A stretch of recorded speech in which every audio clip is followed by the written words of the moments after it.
नमाज से नहीं केवल मिलने वाला, जन्नत का रास्ता दुनियावी जिंदगी के अच्छे कर्मों से भी मिलेगा। नमाज भी हो और दुनियावी जिंदगी में अच्छे कर्म भी हो, ये मैं नहीं कह रहा, ये कुरान में अल्लाह का आदेश कह रहा है।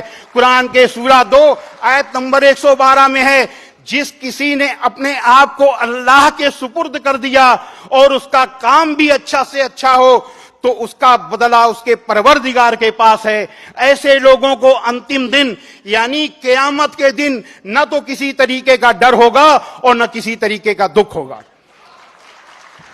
हजरत मोहम्मद सल्लल्लाहु अलैहि वसल्लम से एक सज्जन ने पूछा कि ऐ अल्लाह के रसूल, इस्लाम में कौन बात सबसे अच्छी है? अब सुनिए कि अल्लाह के रसूल ने क्या कहा। भूखे को खाना देना और जान पहचान और गैर जान पहचान दोनों को सलाम करना, यह इस्लाम की सबसे अच्छी बात है। अब इससे बड़ी भलाई, इससे बड़ी अच्छाई और क्या हो सकती है? अब यहां पर कुछ लोगों के दिमाग में यह चल रहा होगा कि इस्लाम में इतनी अच्छाई है तो स्वामी जी जिहाद क्या है? जिहाद के बारे में हम ज्यादा नहीं बताएंगे क्योंकि समय कम है। हम केवल उसकी परिभाषा बताएंगे जिससे कि कुछ लोग समझ लें, जिनके दिमाग में ये चीज चल रही हो।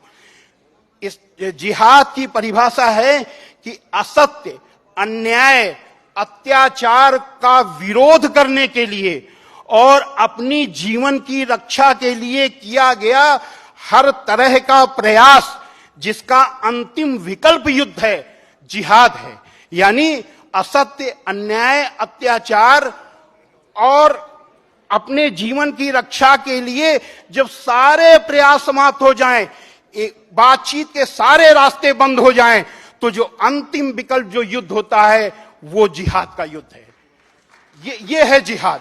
और इसी से आप समझ लीजिए कि इस्लाम लड़ाई का मजहब नहीं है, इस्लाम बदला लेने का मजहब नहीं है, इस्लाम दिल जीतने का मजहब है। इस्लाम में भलाई का इस्लाम में बुराई का बदला बुराई नहीं, इस्लाम में बुराई का बदला भलाई है। हमें यहां कुरान की मजीद की एक आयत याद आ रही है।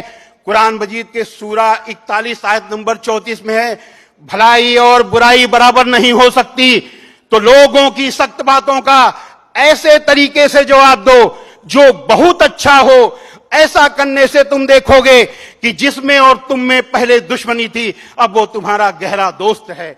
हजरत मोहम्मद सल्लल्लाहु अलैहि वसल्लम पर कुरान उतरने के बाद आपके कर्मों में उतर गई, उतरने के बाद आपके दिल में उतर गई और दिल में उतरने के बाद आपके कर्मों में उतर गई। आपके एक एक काम अल्लाह के हुक्म के अनुसार हुआ करते थे। आपका एक एक कदम अल्लाह के हुक्म के हिसाब से बढ़ता था। आपने अपने पूरे जीवन में किसी के लिए कोई कड़ी बात नहीं की, किसी का दिल नहीं दुखाया और कभी भी बुराई का बदला बुराई से नहीं दिया। मुझे यहां एक घटना याद आ रही है।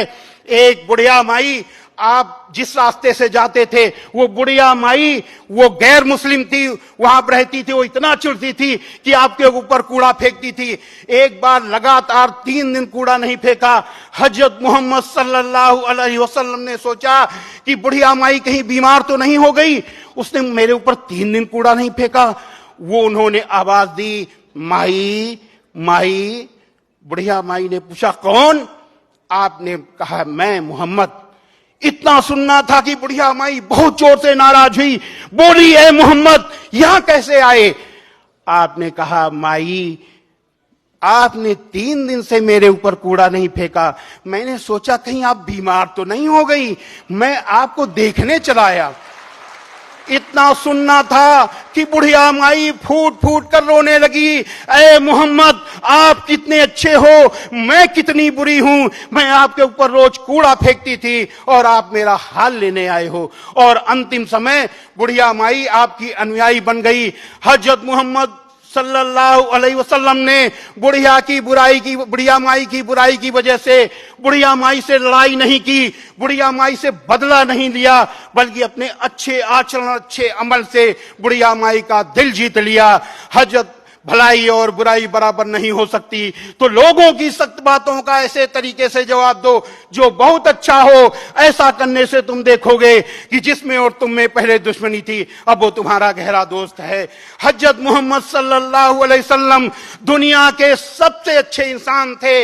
ऐसा ही इंसान न कभी पैदा हुआ है और न कभी पैदा होगा, न भूतो न भविष्यति।